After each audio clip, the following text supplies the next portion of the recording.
way or another, our relationship with God might have a problem because of our children. And I want you to pray, God, where I have failed as a person, and maybe the place of my children has been taken by another, I pray that that place will be restored back to them.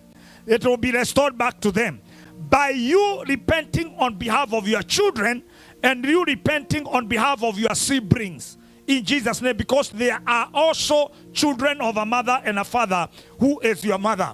And I want you to pray in Jesus' name. Pray with an intention, so that where we have grieved the Holy Spirit in this way and we have become enemies again, and God has maybe dealt with us, in a way of whereby, of course, the Bible says that He did not treat us according to our sins, how our sins deserves. But I want you to pray, mercy over our children, mercy where I have failed as a person. Open up your mouth and pray for a minute in the mighty name of Jesus.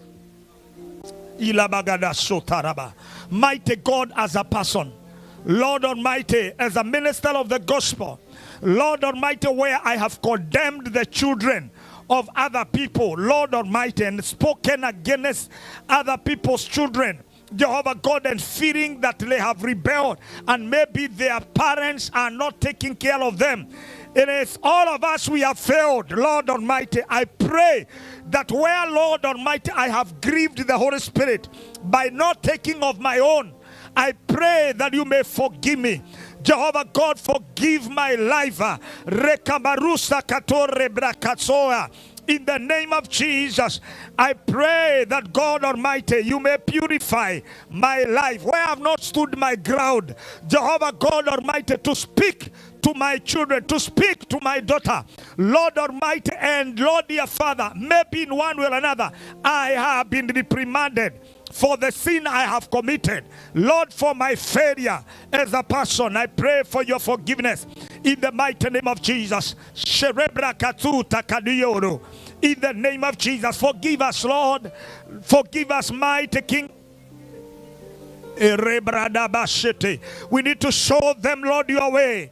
We need, Lord dear Father, to speak to their hearts. We need, Lord dear Father, to offer our sacrifices on behalf of our children, like the son, like Job, where I have not offered sacrifices, where, Lord Almighty, I have not repented on their behalf, where, Lord, I've been careless about their relationship with you. Forgive me, Lord.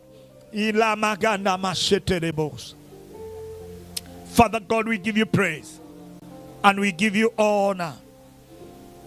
In Jesus' matchless name we are praying. I want you to stand up and you're going to pray with an intention again. This is the last prayer we are going to make, and then we continue.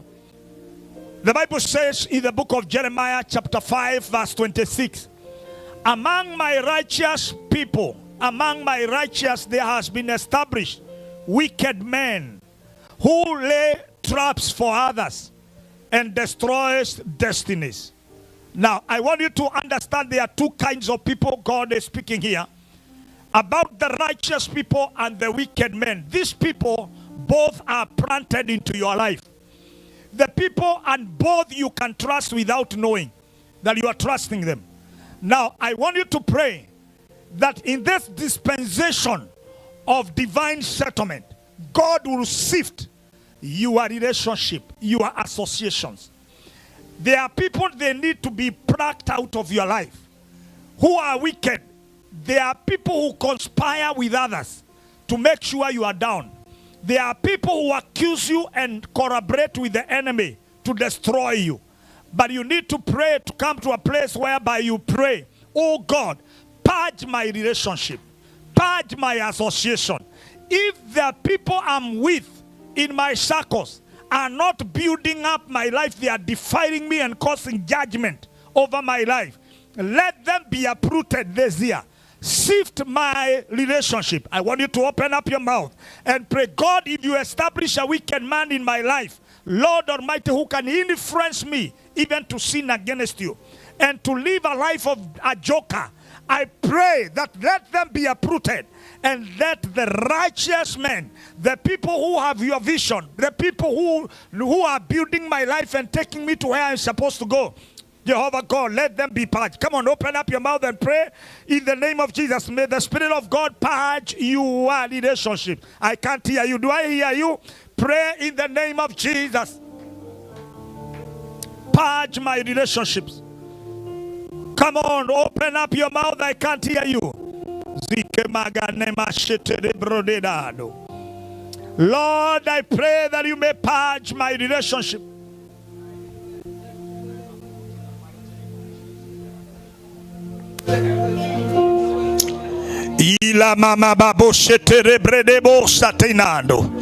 Lord, I pray that you may purge my relationship.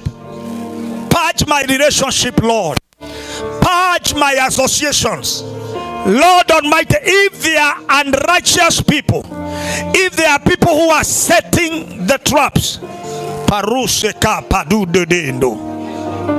if there are people, Lord, who are defiling my relationship with you, Lord, I pray that you may help me.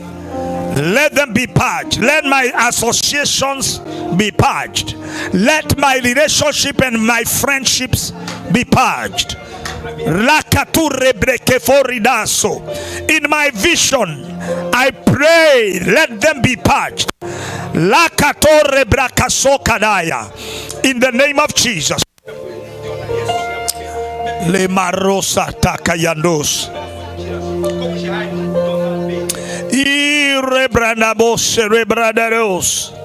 Father, we give you praise. We worship you, Jesus. We lift your name on high. We lift your name on high. We lift your name on high. Come on, lift up your head and continue praying.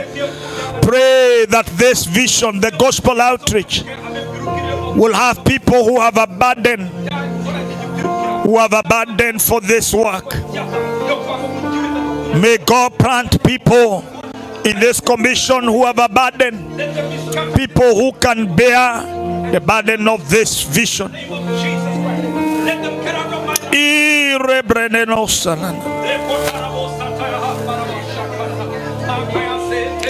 Yes, Lord.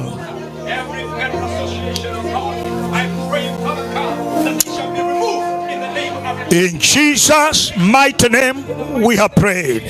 Amen and amen. I want us to make the last prayer. As you rise up, I want you to hold someone's hand and you are going to pray for this commission.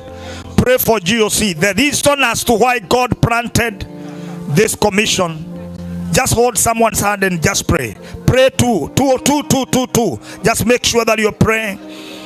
Pray. The reason as to why God planted this commission here, God will fulfill. There will be a force that will push this commission to the next level in Jesus' name. Come on, pray. The reason why God has preserved this commission even this year, it will come to pass. Open up your mouth and pray. There will be no delays. There will be no obstructions. There will be no diversions.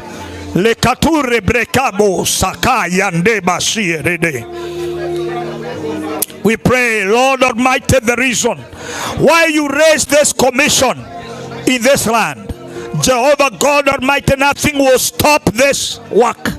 We declare in the name of Jesus, Lord Almighty, that you are working wonders for this commission. Let the purpose as to why you are planted GOC, Lord, in Washington, Lord, let that purpose come to pass.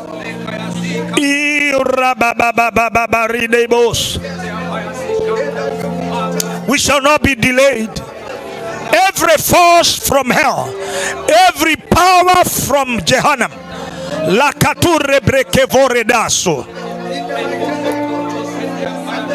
Shirebrado sarabredem, Zikerebradebo satalababos, Silebababaride sutana.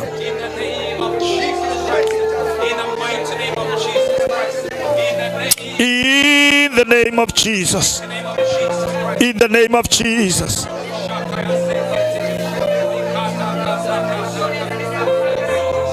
Oh, rebababos, rebaba.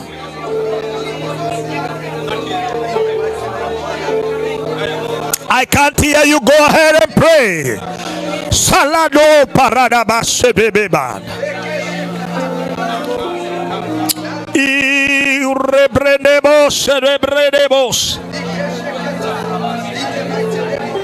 We thank you, Jesus. We pray for the reason as to why you planted this commission in this land shall come to pass.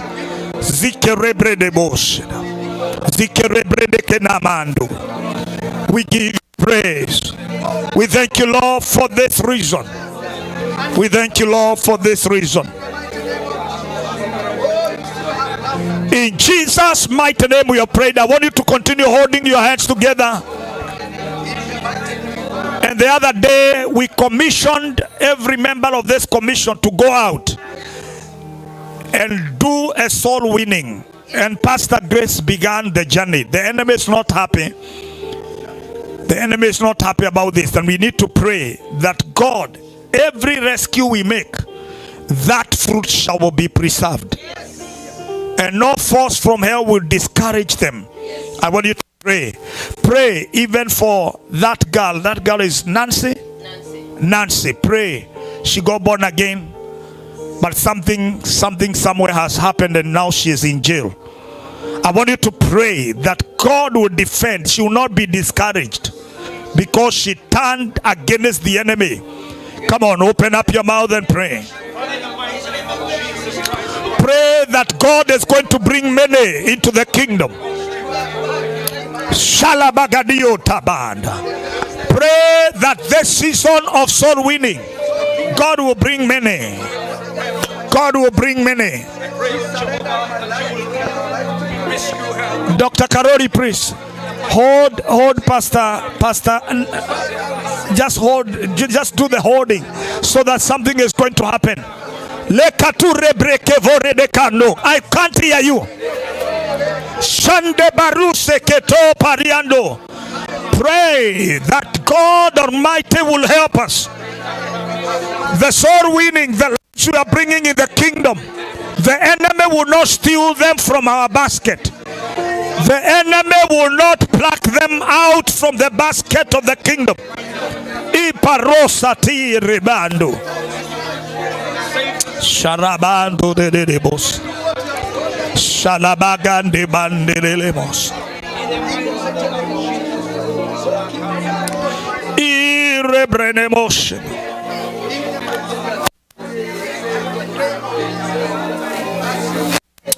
Irebrenemos.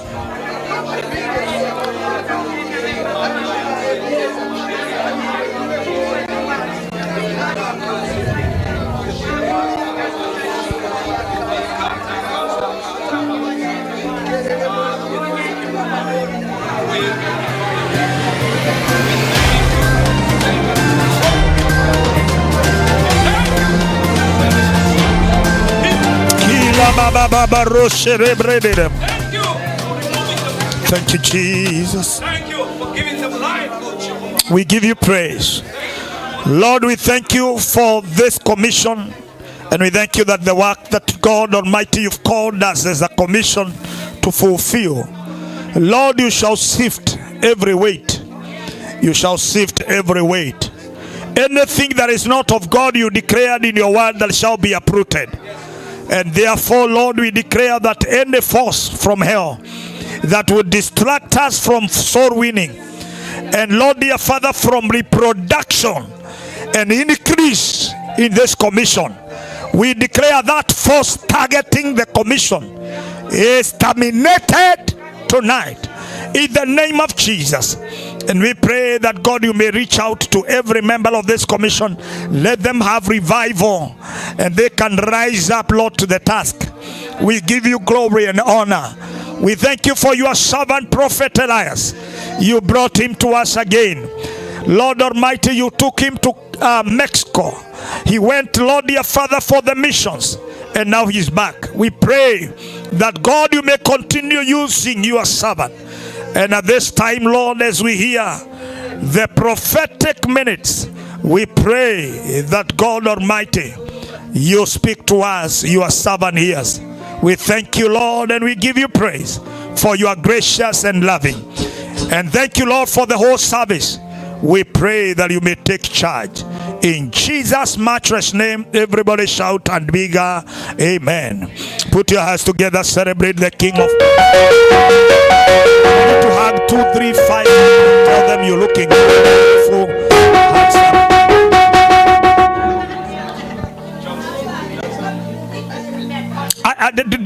Did you say hi to someone?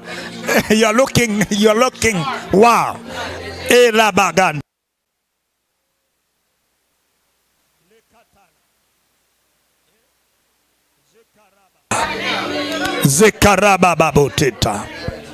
Thank you, Jesus. Amen. God bless you. Amen. Amen. So I want you to, don't be very far, but I want you to, we're going to settle because we have a moment before we do the praise and worship. Umepunguza hii, usipunguza hii. All right. Lift up your head and say thank you, Jesus. I want to hear you say thank you, Jesus. Pastor Esther, there's a work here so that I don't. All right. Okay. We have about 15 minutes before the praise and worship is over.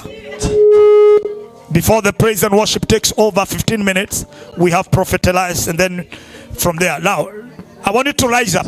Rise up. I want you to rise up. We are really taking a lot of time. Ushuhuda imeisha. Asante. Ushuhuda imeisha. Asante. Are you happy that Prophet Elias is in the house again? Yes. Our own prophet, a man of God that God has really brought to us.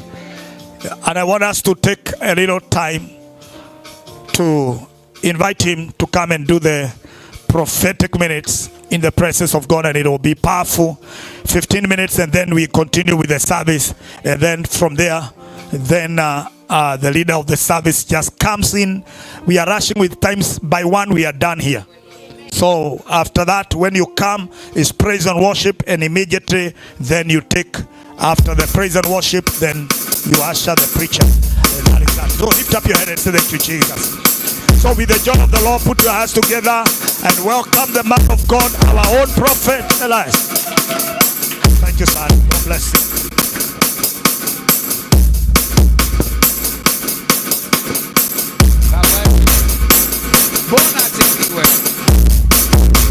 Everybody still asleep. Oh, not to beware. Amen. So I'm glad to be back. Let's pray. So Lord, in the name of Jesus, Father God, Lord, I thank you for my church, Father God. I thank you for allowing me to be a part of this body in the name of Jesus. Lord, I pray right now, Father God, that it be less of us and more of you in the name of Jesus, Father God. Lord, I pray right now, Father God, a saturation of your presence, oh Lord. Father God, Lord, a blessing, Father God. Lord, that you move us to a higher level of ourselves, Father God, with the understanding of the secrets of the kingdom in the name of Jesus, Lord. I thank you for this opportunity. I don't take it lightly, Lord. Bless our brothers and sisters in the name of Jesus. Amen. Awesome. So I'm glad to be back. And I don't even know where to start. But I'm back. Amen. And I just want to thank everybody before I move on.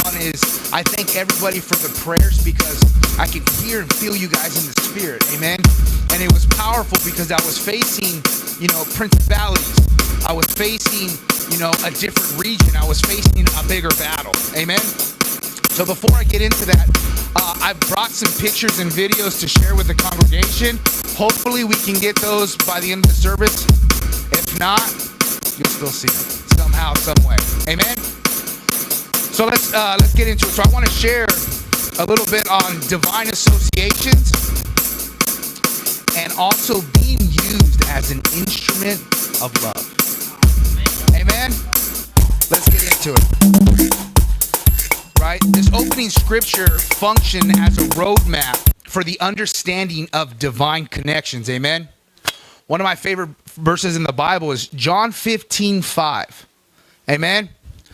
The Bible says, I am the vine and you are the branches. Okay. Very simple. Very, very simple.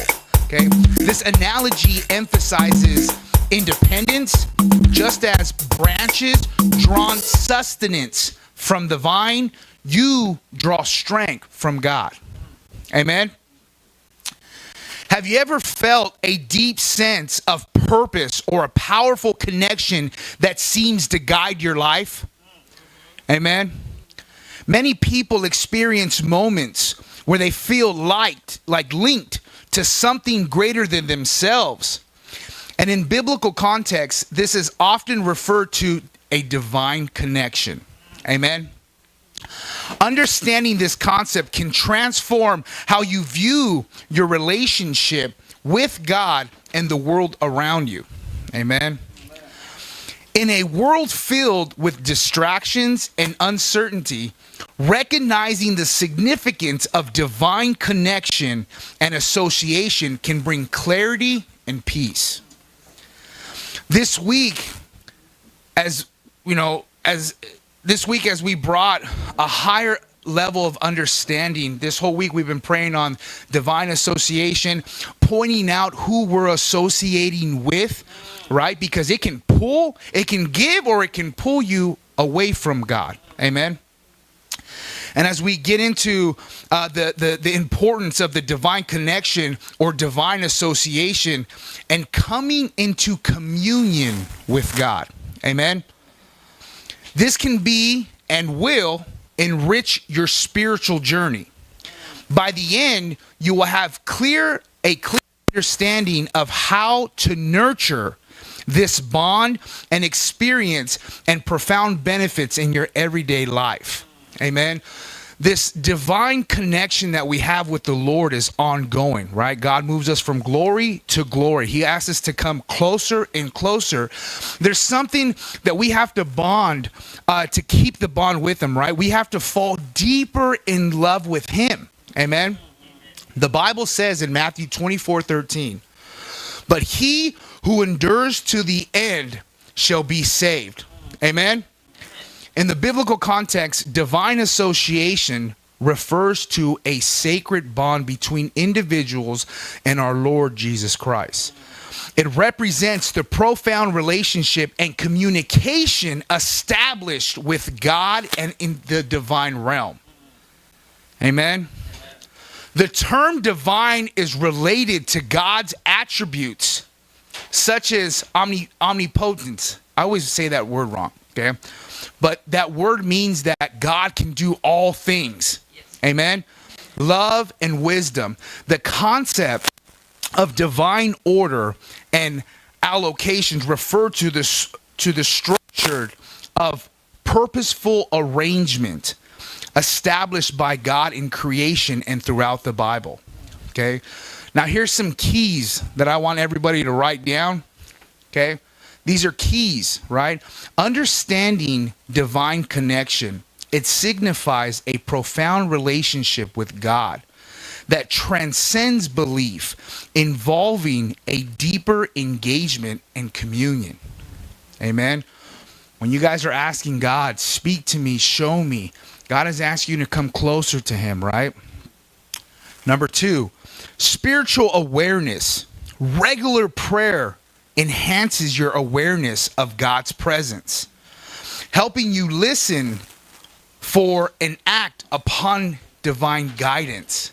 What I love is that God doesn't give you, we were studying in seminary, right? That God doesn't give you the full picture. He gives you just enough to continue to seek. Because if He gave you all the plan, you probably wouldn't be seeking Him as hard because you think you got it all in the bag. Amen? So remember, right? Our prayer life it allows us to understand that God's presence is there, right?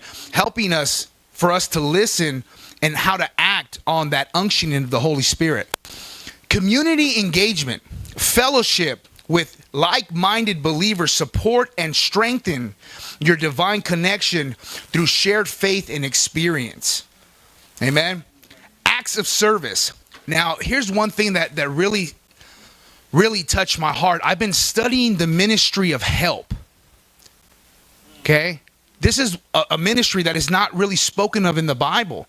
But without the help of the people that are serving, they think that it's not a gift. but it's a supernatural gift that God gives somebody to help and get things done so that, you know, the other people can continue with the things that God has for them. Amen. Consistency in practice, establishing routines such as daily prayer and scripture reading helps deepen and maintain your divine connection over time. Amen. And before I actually go on that, I'm going to read a couple scriptures before I get into being used as a vessel. This trip changed my life. I saw God move in a way that I never expected, right? And God says, I was praying for hitmen. I was praying for people that were rapists. I was praying for people that had altars with the dead bodies they killed. I heard confessions that were dark, blood covenants, things that were wicked and dark. And I had so many things happen that God says with humility in love. Then he gave me the scripture, right? Love casts out a multitude of sin. And I humbled myself to a point where I didn't care what they did. I just wanted to pray for them. I wanted them to have an opportunity, because if God forgave me for the things that I've done, doesn't make me any different. And I saw God's power. I saw them confess their sins, just like scripture says, just in John 1:9, right? 1 John 1:9 says, confess your sin because I am just. God is looking for people that are willing and obedient, no matter what you've done. Bible says, pick up your cross on a daily and walk with me. Repent on a daily. And as these men were repenting of their sins, they were being flooded by the Spirit by one touch. Out like dominoes. There was over 50 men, and they were just boom, boom. And I'll get into it. But as she let these play, I just want to let you guys know how important you guys were, because I knew my church had my back. The men that went with me are different. Okay, it doesn't make them bad, but we contend. We fight. Like, I came back from the battleground knowing we had to pray, while everybody is just like, okay, we did a great job today. I'm like, no, it doesn't work like that.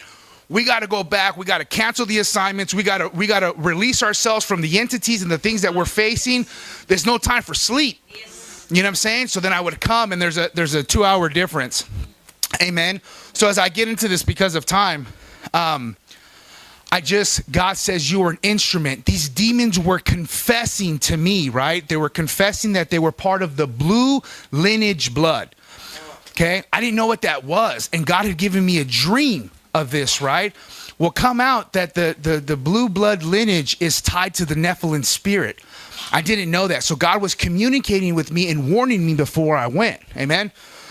So one thing that really touched my heart is that as the demon was confessing, as we were binding and kicking him out, he was snitching. He was ratting on every other man that was full of a different demon to hinder me, to distract me, to let him go. And it touched my heart. While you know how sometimes no matter where we at, we always say we fall short of the glory. Lord, why me? Why are you using me? I'm not special. You start to believe the lies. Amen. And as I got there, the gentleman that was manifesting says, careful with this guy because he's in good standing with God. That's what the demon confessed. And that made me feel so special. Amen. And I want to share that with you. So this is where, when I came back full of fire. And I just want to share that and emphasize that we must be instruments of love. Okay, Pastor Grace has been blessing. We need to be discipling. We need to be leading people in Christ, whether it's at work, whether it's wherever we're at, grocery store, on the outreaches, in the home care aid centers, wherever we're at, we need to continue to be used. Amen. And as I get into it, I'm going to open up with a couple of scriptures and then close. Amen. And feel free, just God's a blessing. Amen. Here we go.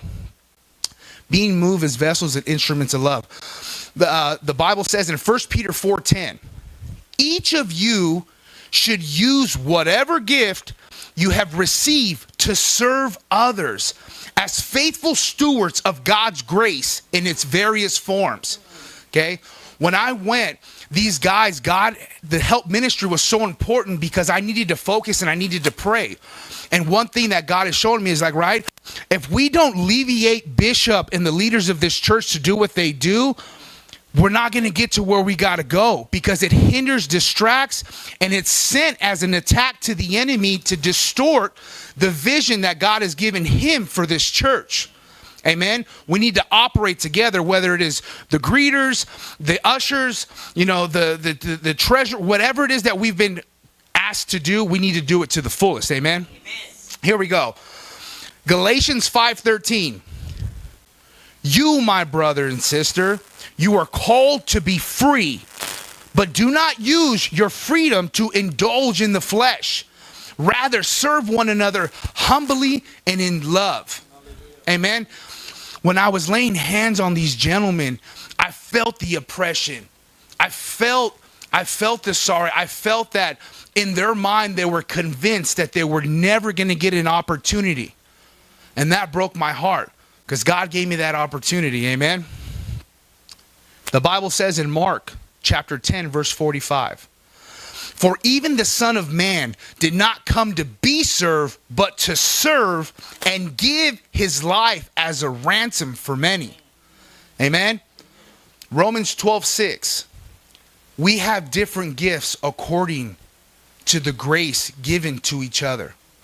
If your gift is prophesying, then prophesy according to your faith. Man, God had took me on another level of prophesying. 50 men. And God had a word for every single one. God didn't just send me to the encampment. God sent me into the houses of the recovery centers. That's a picture of the recovery center. Each house had more than 50 to 75 men. I went to 2 houses praying, laying hands. Amen. They call that place the Holy Land. This guy was a full-blown manifestation, and he's the one that confessed all these wonderful things to me. Amen. So as we let that, we can let that play. Some of the videos. Let me show. If you can skip. There's one that's 1 minute and 40 seconds. Okay. While she gets that, this is where we want to continue to ask God to purify our hearts, purify our thoughts, purify what's in us. God is not asking you to change and then come. God is asking you to repent, to be filled of love, and to walk with him. He'll do all the work. But we got to get all that stuff out of our mind. We can't be putting God in a box. We can't be telling God, you know what, that's not convenient for me. God, I can't do that because that doesn't work for me. God, I can't do that because the people at church are going to look at me like this. We have to not limit God on how he wants to move. Amen. Let's play this video real quick. I just led them through a prayer of renouncing, a prayer of repentance and renouncing, and I go and I start laying hands on everybody. Over 50 men. And this is the power of God.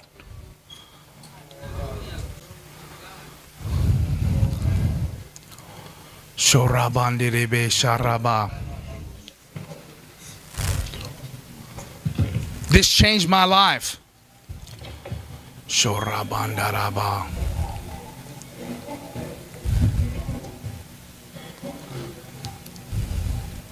With love, motivating, asking the Spirit to do all works. Check this out.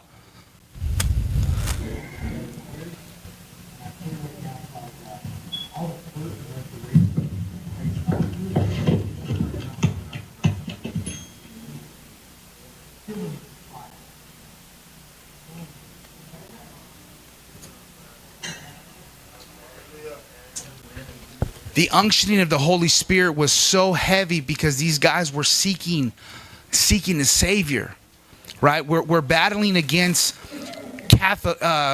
Catholicism, lies of the enemy, idolatry, right?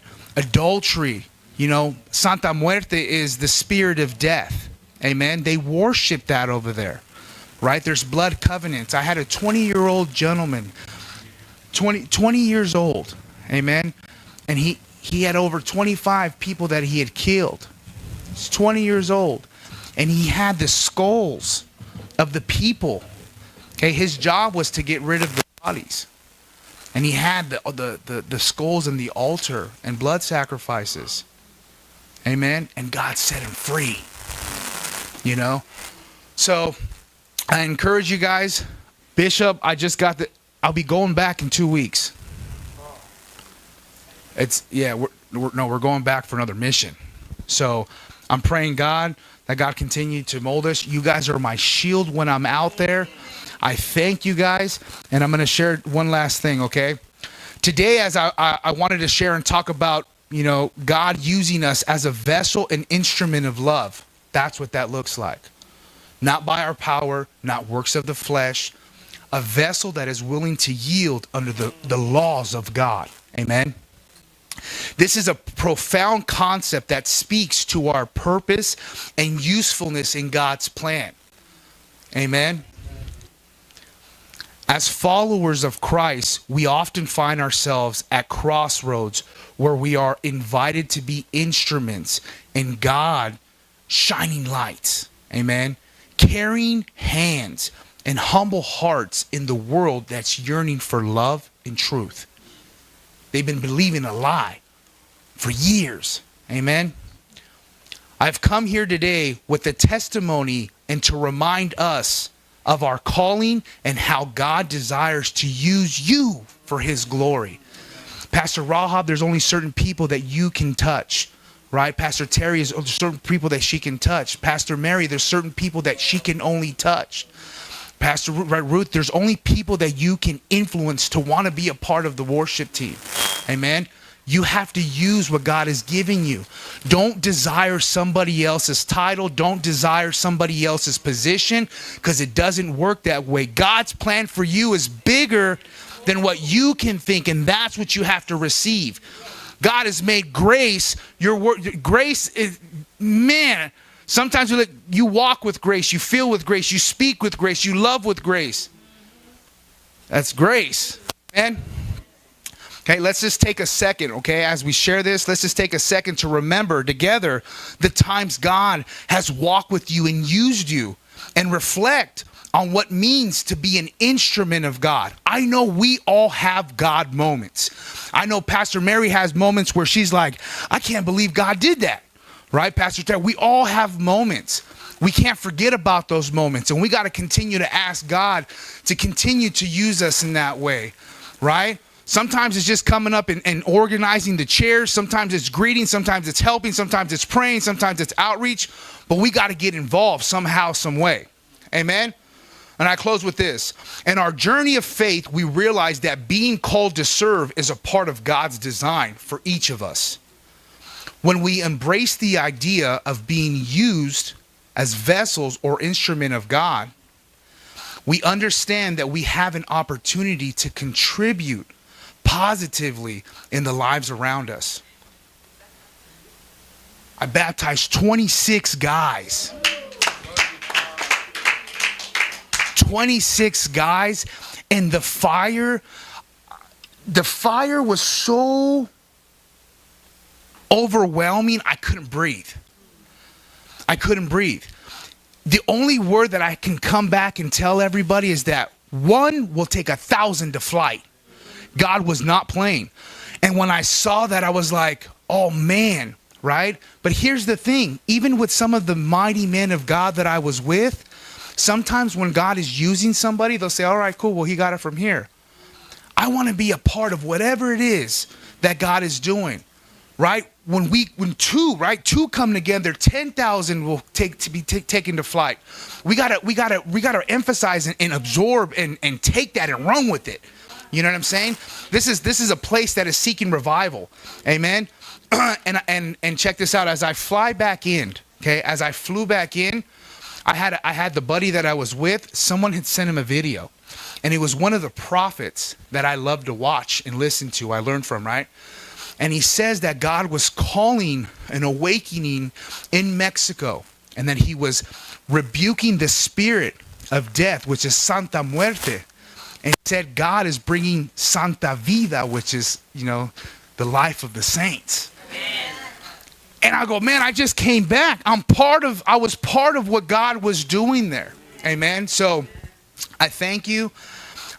Continue praying. I'm leaving on the 26th, and I'll be gone for about 5 or 6 days. But this is the power of God. Amen. And nobody, God is not a pleaser of people. So go home, knock on the doors, the neighbors, the places at work. You never know what God wants to do, but be willing to do it. Amen. Let's pray. So, Lord, in the name of Jesus, Lord, I thank you for the testimonies, right? Your word says that is by the blood of the Lamb, Father God, and the word of our testimonies, Father God, that influence us and encourage us and knock doors down in the name of Jesus, Father God. Lord, I pray right now, Father God, for all my brothers and sisters. Lord, we thank you for the empowering, the equipping, Father God, the divine associations that we have here in this church, Father God. Lord, I thank you, Father God, and I pray for a fresh armor in the name of Jesus, Father God. Lord, I thank you for the shielding that you have equipped us with, Father God, to be sent from this altar, Father God, to missions in the name of Jesus across the world, Lord. We will go to Mexico. We will go to Europe. We will go to Africa. In the name of Jesus, Father God, Lord, I thank you for this opportunity to be ordained, Father God, from this altar. In the name of Jesus, Lord, we pray. Amen. Oh, amen.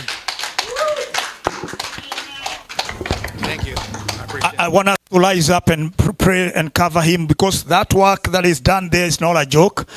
And if we don't pray for the man of God, then we don't know how safe he is. But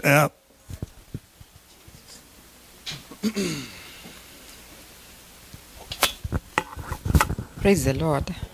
I just want to share some word that the Lord gave me yesterday regarding this. And it's in the book of Acts 17 and verse 5. And the Bible says that, but the Jews, Acts 17, verse 5. But the Jews were jealous, so they rounded up some bad characters from the marketplace, formed a mob, and started a riot in the city. They rushed to Jason's house in search of Paul and Silas in order to bring them out to the crowd. But when they did not find them, they dragged Jason and some other brothers before the city officials, shouting, "These men have caused trouble all over the world, have now come here, and Jason has welcomed them into his house. They are all defying Caesar's decrees, saying that there is another king, one called Jesus." When they heard this, the crowd and the city officials were thrown into turmoil. Then they made Jason and the others post board and let them go. Time to pray for evangelists, brethren. Paul and Silas, they were preaching to the Jews, and people heard.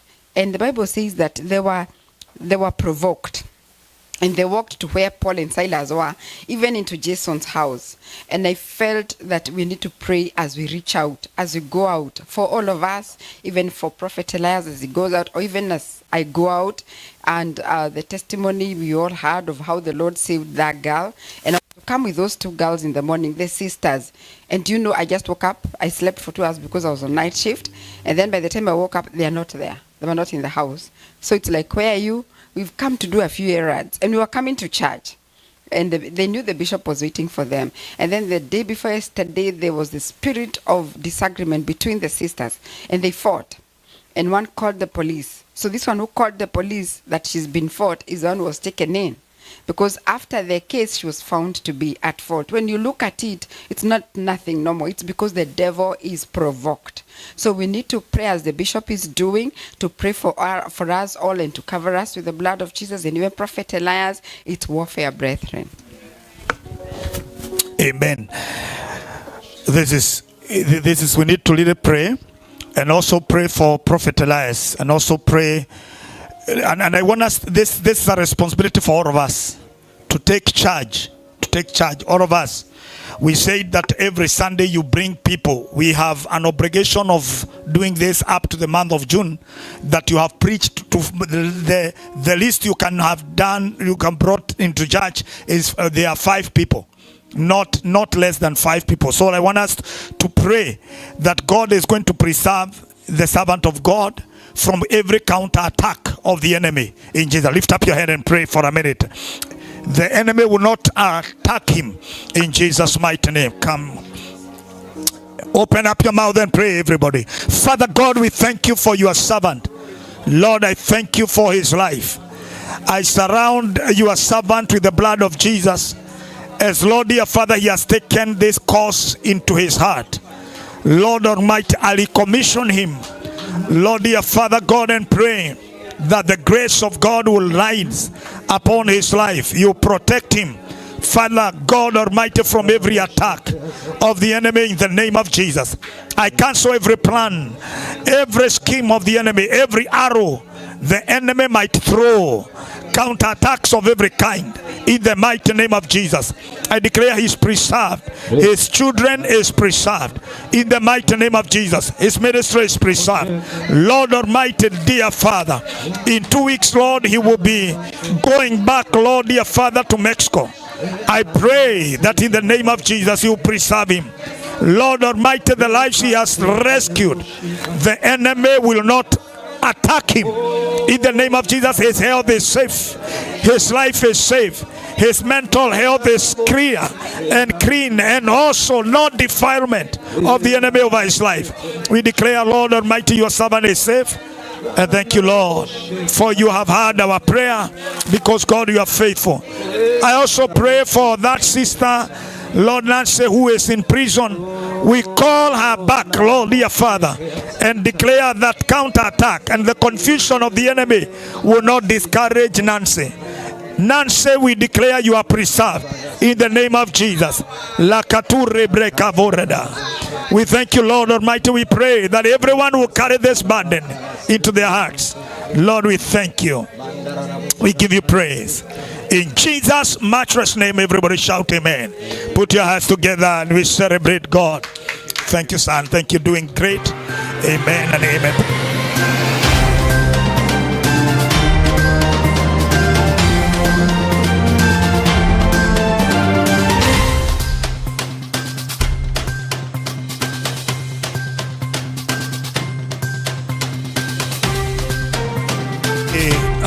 By midday, we have the preacher taking over. Hallelujah. Amen. Praise be to the Lord. Wow. Are you challenged? Are you challenged to move forward? God is in a serious business of the kingdom. Amen. Oh, let's worship him. You can come so we can praise the Lord. Praise him.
Yes, he reigns.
Amen. Wow, good morning. Praise the Lord. It's good to see all of us in the house of the Lord. Thank you so much, Pastor Elias. That was a powerful, powerful testimony. And for sure, you know, even the other day when you came and you were talking to us online, I remembered, you know, when the disciples went and they came back so excited after they were commissioned by Jesus and they were told, go, and I've given you power and this will happen. Like he told them, the demons will flee, the sick will be healed. And then they came back so excited. And even this morning when you were saying, I came back so, feeling so happy that the Lord has done it. And he added something to them. And he told them, continue to be happy. It's good to be happy. But again, don't just rejoice because of what happened there. Rejoice because your name is written in the book of life. Hallelujah. And this morning, the Lord reminded me those words to tell you, my brother, you are on time for ministry. And God is using you in a mighty way, and you are going far. Amen. Nairobi is waiting for you. Amen. Hallelujah. Wow. I don't wanna speak about anything that the enemy is doing out there. You may feel something in my voice, but it is where in my life, hallelujah, it is well with the members of my family. So sorry we came late. We've been fighting some battles, but we are here because we are winners. Hallelujah. We are here because we are winners, and the Lord has been on our side to see that our enemies are defeated in Jesus' mighty name. The Lord has conquered for you, my sister. Seeing our sister Ruth travel miles and miles, and today she's in the house of the Lord. Hallelujah. If this is not God, then who? Amen. If you are Swahili speaker, turn to your neighbor, muulize kama sio Mungu ni nani? Amen. Yes. My bishop, I honor you. I want to appreciate you this morning. I know we've not been talking so much. I've been kind of busy, but thank you so much and for the privilege of, sharing the word of God today. Yes, I honor this altar because it is an altar of God and there is fire of God here. Amen. And all of you servants of God that came to join us this morning, may the Lord bless you so much. Our Reverend Masharia, God bless you. And all the servants of the Lord. Hallelujah. Amen. So, actually, the word that have been very heavy in my heart as we are continuing with our divine settlement is revival. That we need to pray and acknowledge and embrace revival. Amen. Because it's part of our divine settlement. Hallelujah. Blessed be the name of Jesus. It is part of our divine settlement. Because when we see souls coming, isn't that a divine settlement? Yeah, who among us that doesn't have brothers and sisters and friends, and colleagues and people that are close to you, that you would want them, saved, born again, that you would want them having the knowledge of the Son of God, the very members of your family that you want to see coming back. Amen. Others have been down there, but you want to see them come back. Blessed be the name of Jesus. We must pray for revival. We must embrace revival. Blessed be the name of Jesus. Hallelujah. And this is what is happening. The Lord is at work. Blessed be the name of Jesus. The prayers that we are praying are yielding. Amen. And we need to push further, to push more. We must birth revival in our year of divine settlement. In Jesus' mighty name. Hallelujah. So today, I want us to look at some aspects of revival and the things that we need and how we need to prepare ourselves and the things that we need to embrace and others that we need to, get out of our way. Hallelujah. Because revival must happen in Jesus' mighty name. Number one, when we ask ourselves, we need to ask ourselves, what is revival? Revival means to bring something back to life or activate, to activate it after it has declined. You see, when you see souls not coming to Christ, when you see people not passionate in preaching the good news of the Lord, it means there is a decline. There is a decline in witnessing. Yeah, there is a decline even in prayers. When you are not praying, things don't happen. Amen. Yesterday in class, we were told, and it was a class discussion, that our God is unchangeable. God is unchangeable. You cannot change God. You cannot bend his heart. And yet he wants people to pray. What do we pray? We pray for the will of God. Amen. There is permissive will of God and the perfect will of God. But it is only in the mind of God. He knows what is his will. He knows what he wants to do. So at a particular time, when there is a move of God in a particular area, it's because God wants to perform miracles. God wants to lift his people. God wants to forgive. God wants to raise. God wants to restore. Hallelujah. And therefore, he will move as we pray. Amen. He wants to see us. Do you want it? Do you really want it? So that he can give you. Amen. I can use an example. As mothers, sometimes you may feel very tired, feel exhausted, and sometimes you don't even feel like like serving or doing much, even in the house. But when a child comes to you crying, "Mommy, I'm hungry. Mommy, I'm hungry," they are pulling your dress. "Mommy, give me something to eat." Even if you are feeling like, today it's my me time, I don't want to do anything, what will you do? The mother in you, amen, the provider, the giver of life, amen, because mothers are the ones, they are nurturers. You feel, I cannot rest.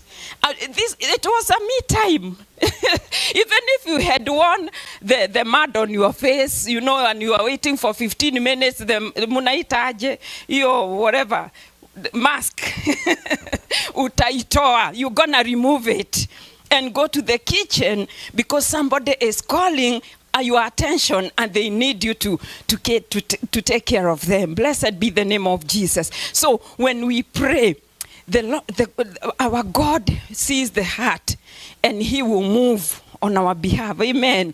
Yeah, somebody said, because it's not a quote in the Bible, that God does not do anything except answer to prayers. Amen. So he answers prayers. Blessed be the name of Jesus. So revival is a spiritual reawakening that can involve a renewed love for God.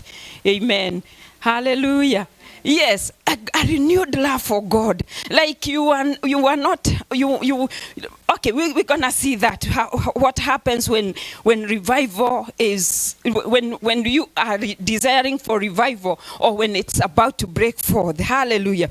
That it is a desire, it is a spiritual reawakening that involves a renewed love for God, a desire for repentance, and a commitment to living in obedience to God. Hallelujah. So, what does revival involve? Number one, revival involves what? Repentance. Hallelujah. Every time we are prompted by the Spirit of the Lord, through maybe even the leader of the service, let us repent. Hallelujah. In other words, they are saying there are things that sin, the unrepented sin in us are hindering. They are blocking. Sin is a blocker. Blessed be the name of Jesus. Sin is a blocker. And when sin goes unconfessed, I am telling you, we will do a lot of things, but there will be a lot of dryness. There will not be a breakthrough, even in our Sunday service. So when we, in unison, repent of every known and even unknown sin, hello? Yeah, I like the old ways when we were saying, Lord, anything that I have touched, had the ones that I have done, and the ones because we live in the world of sin. And you know, one way that we sin is through defilement. And defilement is not willful most of the times. Because something happens and it's because the warfare that we are involved in is spiritual. The enemy, the evil spirit, the evil power it's everywhere. That you turn this way, the enemy wants to shift you. Oh yes, Jesus told Peter, the enemy has requested permission to shift you, but be of good cheer because I have prayed for you. So you will find resistance everywhere. Like, can I tell you, this morning I almost missed coming to church. I almost gave up. I felt like, let me just, the way I'm feeling, and let me tell you, there's so many things that come even in your mind that cause defilement, that causes you to lag behind, laziness, and even slowing you down, you know, procrastination. There's so many things that you cannot even try to mention them right now. So it is, repentance is a deep remorse for sin and a resolve to turn away from it. Amen. In other words, repentance is a change in your opinion in regard to sin, changing your mind. Like, if this is not right in the eyes of God, then my eyes will turn against it. Amen. And repenting from deep within your heart. Number two, and I'm going to move a little bit with speed, is holiness. repentance, yeah? A desire to be more like God and move away from sin. You see, after repentance, you want as much as possible to stay away from sin. You want to keep your life in check. You want to check every area. Amen. When you speak, you hear a voice behind you. What did you say? Yeah, and you turn very fast away from it. So a life of holiness, blessed be the name of Jesus. Amen. It is possible to live holy, for we are chosen vessels. Hallelujah. A people that belongs to God. And another one is prayer. A call to seek God's presence every time, instantly. Amen. I mean, every instant you are in connection with God. You are in connection with God. Because once you are plugged, your prayer life is plugged off or out of the socket or the source, then you don't have power to function. You will not hear the voice of the Spirit. You will not know when the enemy is coming. You would be left singing like one singer. There is a song, a Kikuyu song that sings that is Satan waigereireko. You know, where did you come? How did you come in? You left the door unmanned. So man, yeah, man. Yeah, there is that Kikuyu song that sings devil, where did you come in? How did you get in here? And you removed the chair or the seat of the preacher and you sat there. I mean, you will be left wondering, how did he come? How did he invade my life? But you need prayer is manning the gates. Hallelujah. You keep the gates in check in the name of Jesus. Hallelujah. So the rediscovery of God's word. It is a renewed application for the Bible. Amen. Not reading as not business as usual. When it comes to reading the word of God, it is you read with the revelation. Don't read it as just any other book. Hallelujah. It is your purpose. God, speak to me. This is your word. And you apply your situation. And whatever word you read, you apply it. Because it is not there by mistake. It is not for them. It is for us. Amen. So whatever the word of God says, it is speaking to you into your life at that very moment. Hallelujah. Making the word of God come alive in your life. Amen. So it is a rediscovery. It is because we are talking about revival, okay? It is a rediscovery. Like even the what? Can I tell you? This morning, I bought a wall, a canvas, a wall plug on Psalm 23, just to hang somewhere in my house. And last night I had a whisper. Why Psalm 23? This is a very common verse. You could have bought something a bit complicated. But can I tell you, in the simplicity, oh my goodness, Psalm 23, if Bishop one day will come up and say, the whole of this year, our focus will be on Psalm 23. Can I submit to you, you cannot exhaust it. Those few scriptures, they are loaded. They are loaded with power. Amen. Because in Psalm 23, it talks about the greatness of God, the provision of God, the permanent, everything that you could ever need. Amen. And that is why it ends with surely goodness and mercy shall follow me today or tomorrow, all the days of my life. Blessed be the name of Jesus. So there is a rediscovery of God's word. And again, restored sense of fear of God. Amen. There is a restoration of fear of God, a renewed awareness of God's holiness. Like you are aware of him, like you feel him, you see him in everything.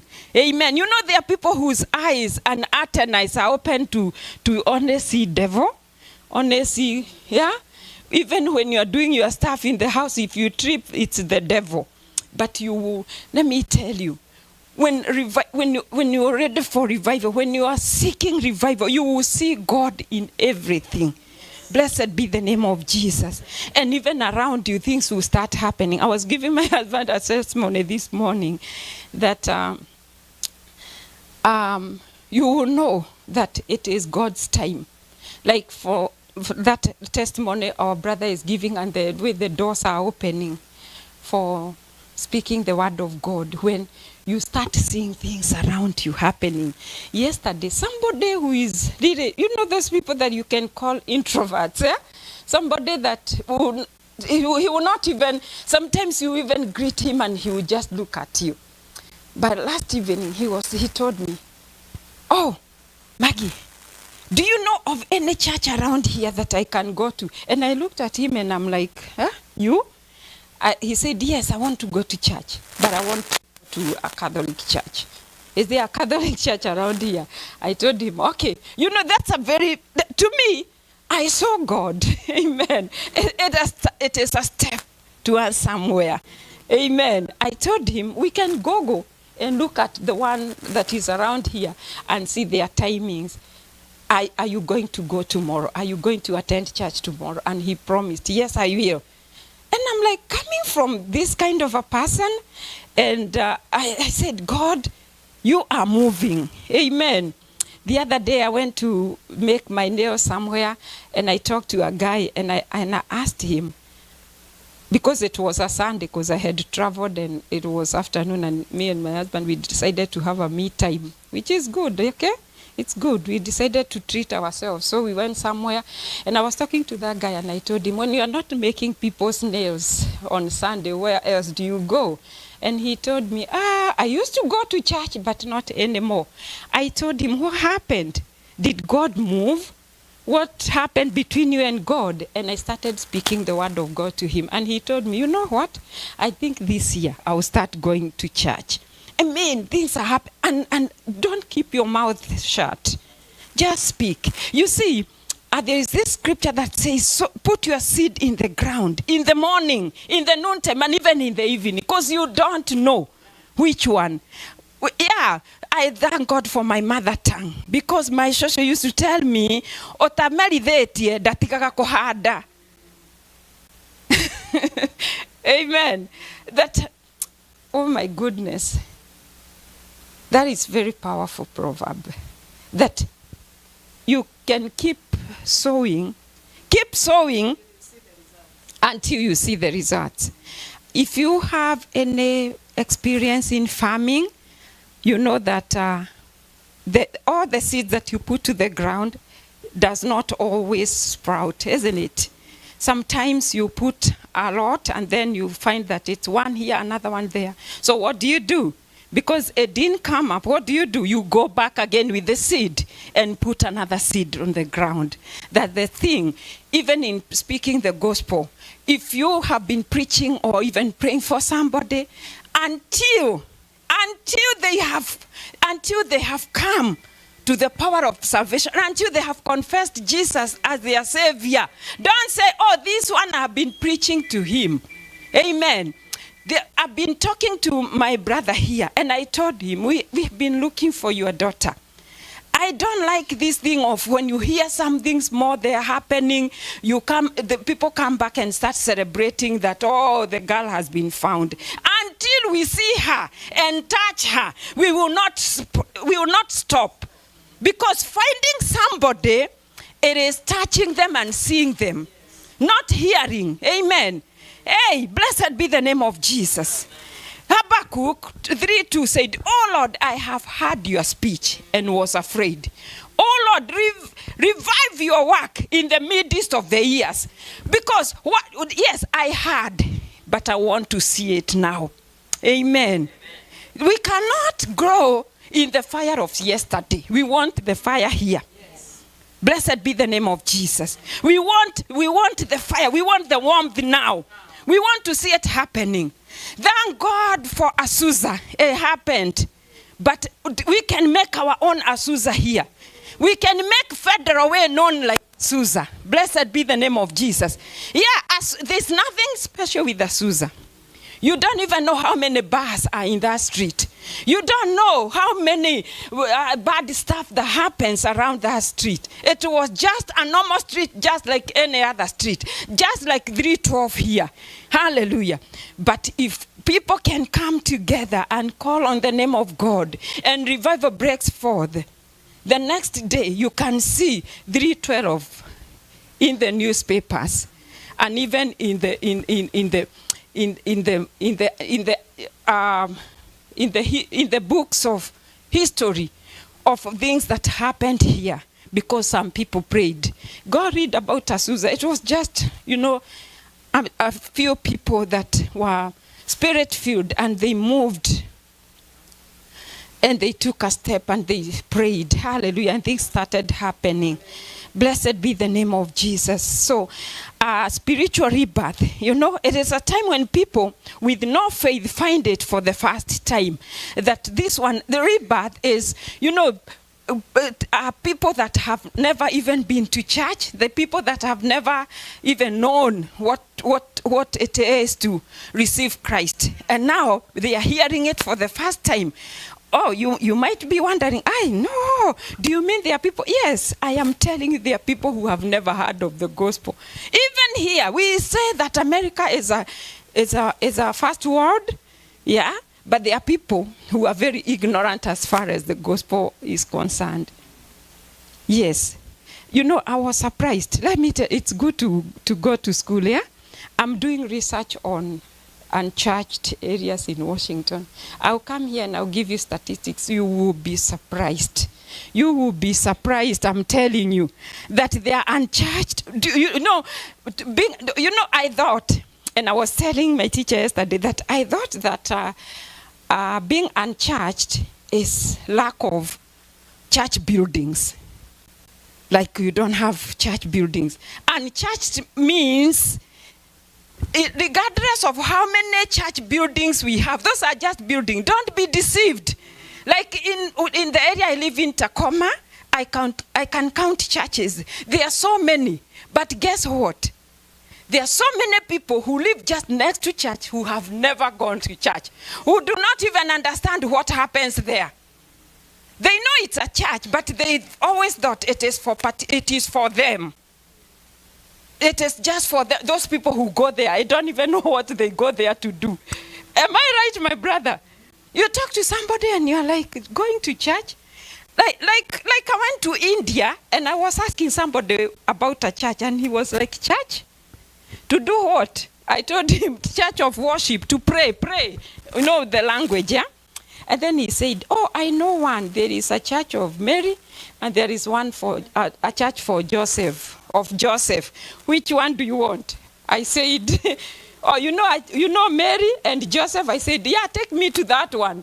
Because Mary and Joseph are in the Bible. That tells you that's a biblical church, isn't it? It doesn't matter. So long as there is Mary and Joseph, they were the parents of Jesus.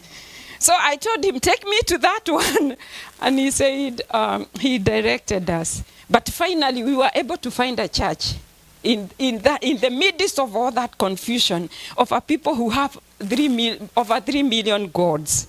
There is a church of Christ, the Church of North India, because that's where we were. And when we got there, let me tell you, when you say hallelujah, hallelujah is a language of heaven. It is universal. We entered there and we had a wonderful time with the people there. And we really rejoiced in the Lord. Hallelujah. Psalm 51:10. It says, create in me a clean heart, O God, and renew a steadfast spirit within me. Can this be our prayer today? Even as we are, pushing for revival. Because a rejuvenation will happen.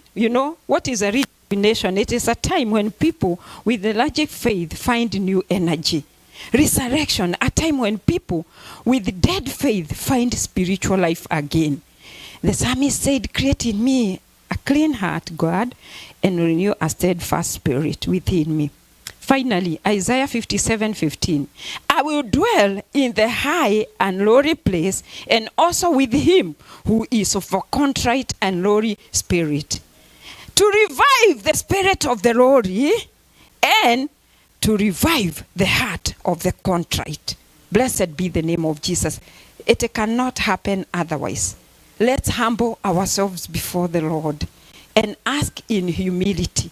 Ask with a renewed zeal. a renewed love for God, a renewed reading of the word of God, a renewed appetite. Hallelujah. Like when you have been fasting and now you come to the end of fasting, sometimes you don't feel like eating. Am I right? You don't feel like eating. But after some times, you feel a renewal of the appetite. Amen. And things start tasting good. For some reason, when we were doing the fasting, my taste buds refused sugar. I was drinking tea without sugar. And I love sugar. I was taking without sugar. And I was saying, oh, I wish this can continue. Because I know, as they say, yeah, and I honor people who, the nutritionists and all that, when they tell us sugar is not very good for your health, this and this, it's good to make an effort to stay away from such. But I love sugar because to me, I'm like, what is tea without sugar? You know, tea without sugar, it's just something. I thought that sugar is the one that makes tea. So this time when I started fasting, Bishop, what happened? My taste buds detested sugar. Yeah. So, now let me tell you, I wish, and I prayed, I said, I wish I could stay away from sugar. But the moment I ended the fasting, today, it cannot go down my throat. I don't know what happened. So the love of sugar was renewed. I think I should continue. So no, I tried. I struggled with that. But anyway, the Lord is good. He's my health. Amen. He will make every sugar that I drink in my tea not harm me, but be of health to me in Jesus' mighty name. Amen. But when it comes to a time that I really need to do that, then to God be the glory. Hallelujah. Amen. Amen. Amen. There is something, like I added like 2 minutes. There is something I wanted us to talk about and go through it very fast. The biggest hindrance of our progress in so many areas, it comes as a result of the way we think. The Bible says that as a man thinketh, so he is. Some people are sick today because the way they process the way of their thinking, isn't it? So if we can remove every toxicity from our life, even in our mind, the Lord will also move. Amen. Cleaning our hearts. Because the Bible says that among everything that you care about, linda sana moyo wako. Take care of your heart. Because from there, that's where the issues of life flows from. Blessed be the name of Jesus. And I want to talk about toxic thoughts. Just very fast, because I am done. Toxic thoughts.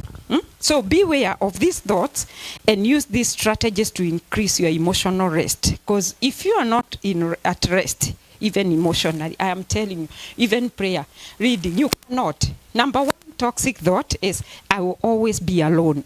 You see, when you feel lonely, and when you are alone and feel lonely, because as a result of maybe you're looking for a partner and all that, and you idolize, or embrace this thought of I will always be alone. That one is a toxic thought, and it need to be taken away from you.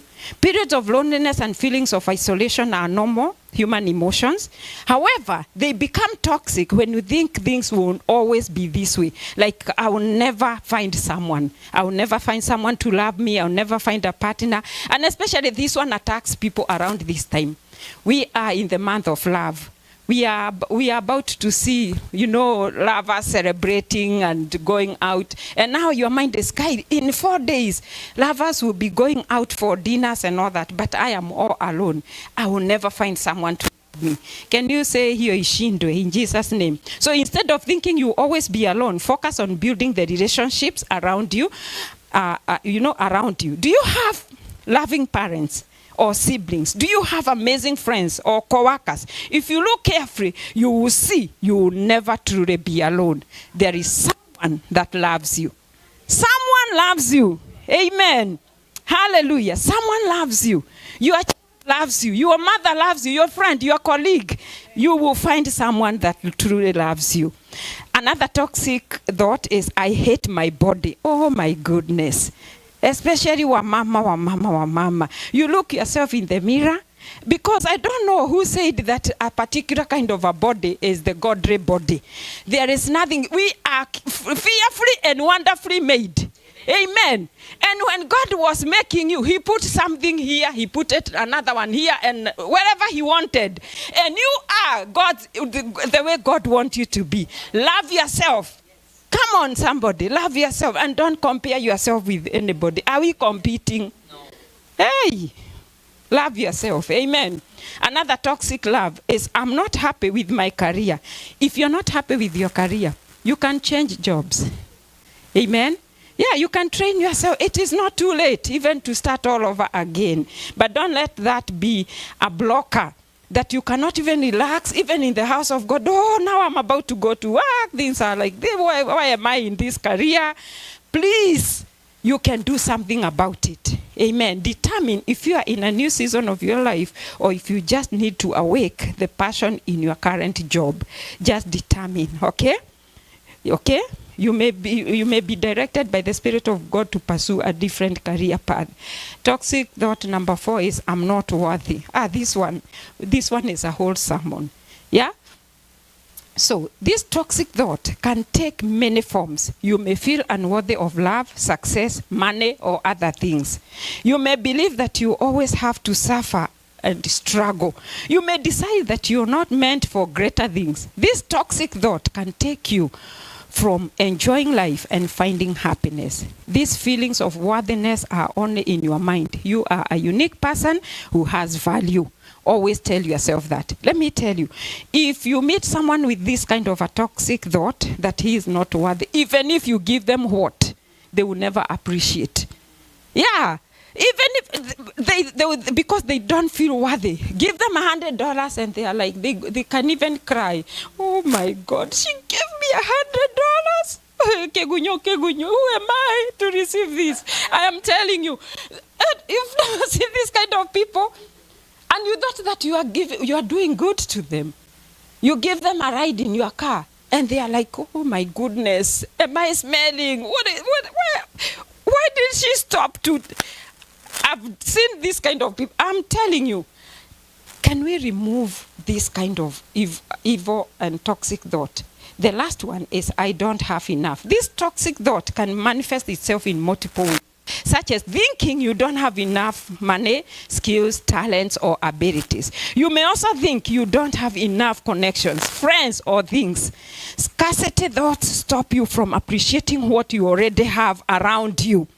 That your eyes are only focused on what you don't have, you don't appreciate what you have. Hello, somebody? Yeah, these are the kind that will make you think that grass is greener on the other side. You look around at the other side of the fence and you see very green grass and you are like, oh my goodness. But you can plant your own and make it green. In Jesus' mighty name, amen. So toxic thoughts are easy to create and often hard to eliminate. They can overwhelm you if you aren't careful. If toxic thoughts have gotten hold of you, you must take action to eject them from your mind. Notice when these toxic thoughts arise, and immediately switch that thought to one that's more positive and uplifting. Meditate on scriptures, repeat affirmations, and try the idea above to loosen their grip. Do you need focus time to get well rested in your mind, body, and spirit? Let's be on our feet. And you know, as we are waiting, as we are calling, as we are pushing for revival, may every toxic thought be in our mind, in the mighty name of Jesus. You are the vessel that God want to use to bring revival. You may not be learned or educated, but use what God has given you. Amen. You are enough. Somebody say, I am enough to cause revival in the mighty name of Jesus. Hallelujah. Let's pray in Jesus' mighty name. Come on, lift up your hands. Everybody rising so that we can also save time. Thank you, Father. Everybody open up your mouth and pray. It calls for discipline. It calls for righteousness. It calls for purity. It calls for someone to work on your spirit, on your heart. Come on, create in me a pure heart, O Lord, and the right spirit within me. Rekamagana, even protecting your mind, protecting your heart in the mighty name of Jesus, putting every evil imagination and allowing God to take charge in the name of Jesus. Lift up your hand and pray. Rekamaganda, I pray that Lord, I will become an instrument of revival in the mighty name of Jesus. Lord Almighty, revive me and also make me an instrument of revival, a vessel of revival. Rekamaganda mashete. Lord Almighty, that I will not struggle even to win souls. I will not struggle to do your will. I can't hear you. I will not struggle to do your will. I will not struggle, Lord dear Father, to live right. I will not struggle to relate, Lord dear Father, and to walk in love with each other. In the mighty name of Jesus. In the mighty name of Jesus. God, we give you praise. I will not struggle to serve you. I will not struggle. We give you glory. And we give you honor. Lift up your hand, everybody, and let us pray. Mighty God, we thank you for your servant, Reverend Margaret, sharing powerfully, Lord Almighty. We pray that the counterattacks of the enemy will not rocket him together with our family. In the mighty name of Jesus. And everything they might be going through, Jehovah God, we command it right now to cease. And we pray that, Lord, your Father, you may continue to use her. She is a blessing to this commission. And I pray that you may cover her with the blood of Jesus and the angels surrounding her ministry. We thank you, Lord Almighty. Those, Lord dear Father, in the family, Jehovah God, her husband, her children, Lord dear Father, anything that is not right, the enemy trying even to attack their health, we declare that arrow is broken in the name of Jesus. We declare, Lord Almighty, we shall walk in revival and the grace of God will work for us. We thank you and we worship you for you are faithful. In Jesus' matchless name, everybody shout amen. Put your hands together and we celebrate Ruth. You may be here very, very fast. Continue with the prayer. Are you doing it better? And we celebrate the woman of God sharing powerfully. Thank you, Reverend Margaret. Hallelujah, hallelujah. We thank God. You may have your seat. And we have come to another session of giving our offerings and our tithes. Amen. And as Prophet Elias, let me share a little bit. Because when Prophet Elias was sharing her testimony, what God has done, I just came back from Kenya, and also I came with a testimony. Amen. His testimony is to fire us to, to keep moving and to keep doing what God has called us to do, about the kingdom of God. And as we are giving our offerings today, I was so challenged when I go back to Kenya and I visited some churches, and I was so so challenged to see what the church in Kenya is doing. And we are here. We are here in America. And what are we doing? I visited several churches, and I could see the projects that they are doing. And I was so challenged. I was telling God, what are we doing? And I shared with my husband, and I was telling my husband, you know what I have purposed this year? Is to build the kingdom of God. Prophet Elias told us that everybody should do what they are called to do. And we are called to build the work of God, to build the kingdom of God.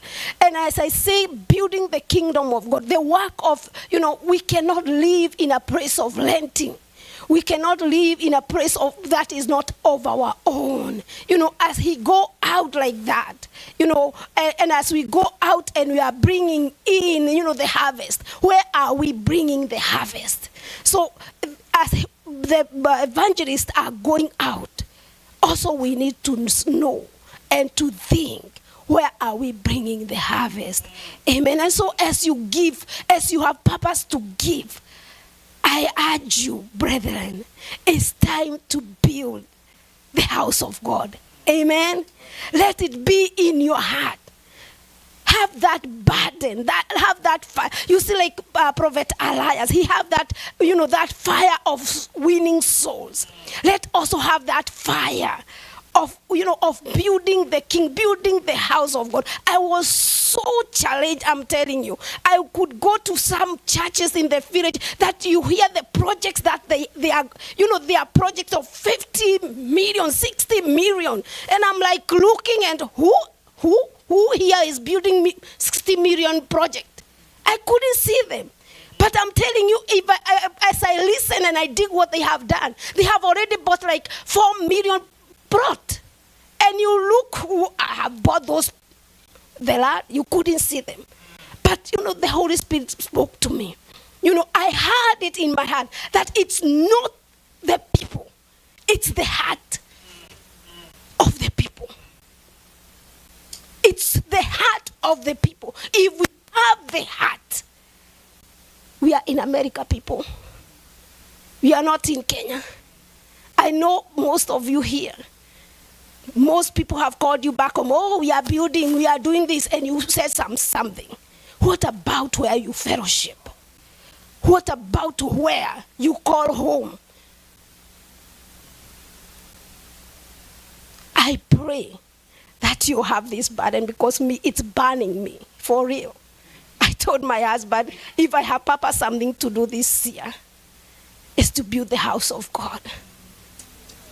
Is to build the house of God. We cannot live like this. We cannot continue like this. This is not us. And let me tell you, we are not delaying the work of God. We are delaying ourselves.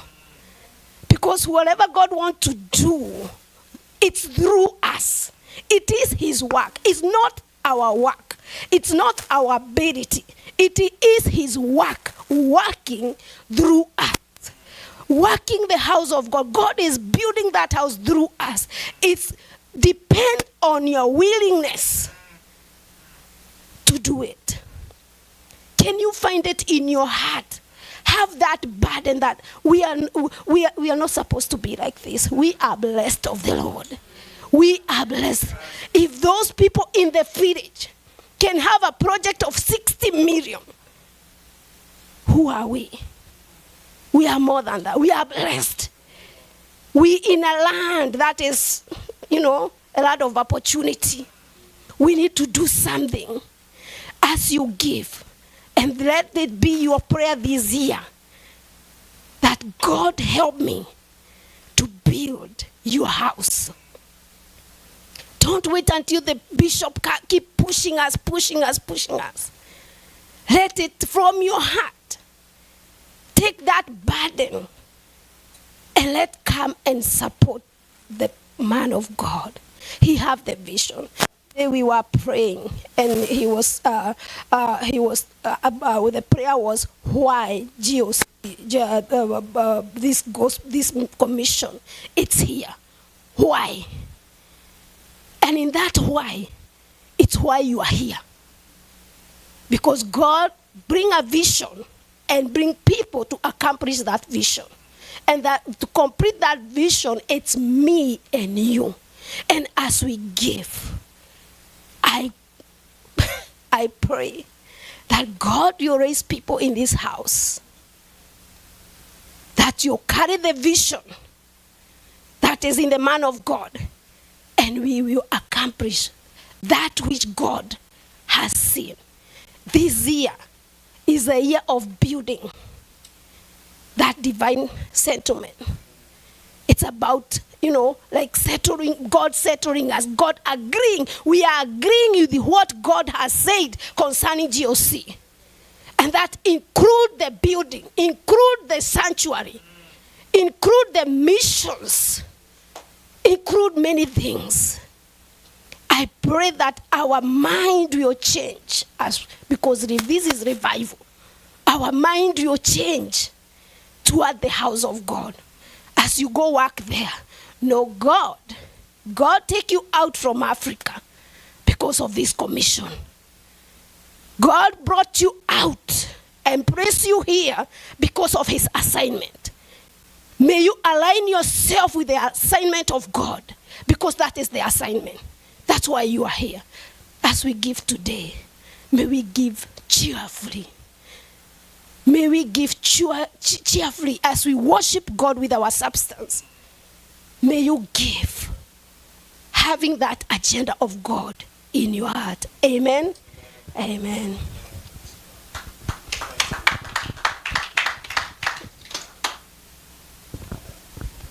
Okay, as we give, I will call the choir so we can have a presentation.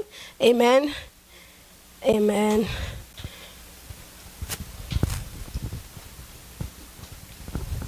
Minister Ann.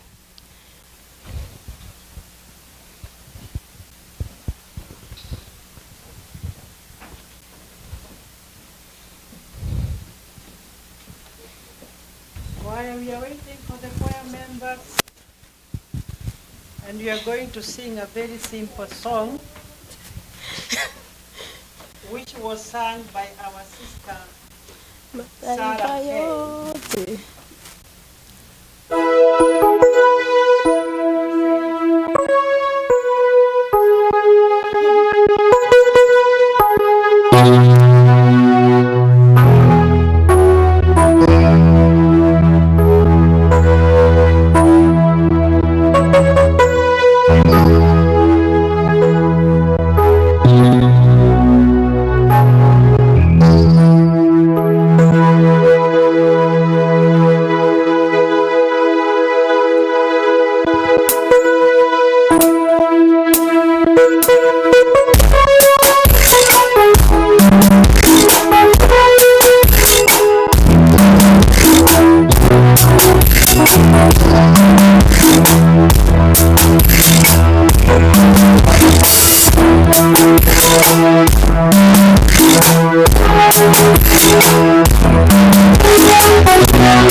And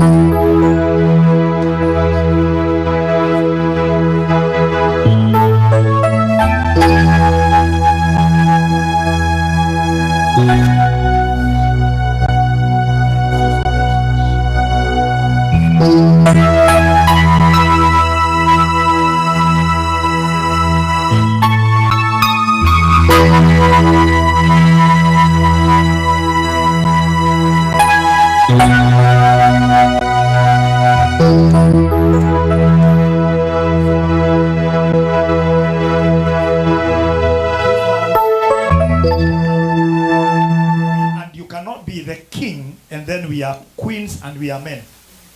We have to be kings.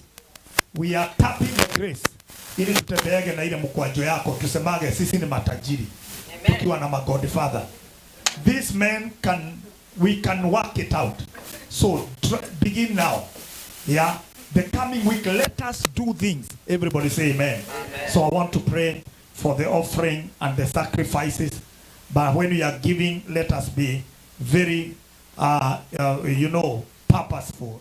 On Sunday, I heard that people gave, and what they gave, you don't want even to know. You don't want even to know on this altar. Don't. And in this church. And we are in the US. You don't want. Very, very, very embarrassing.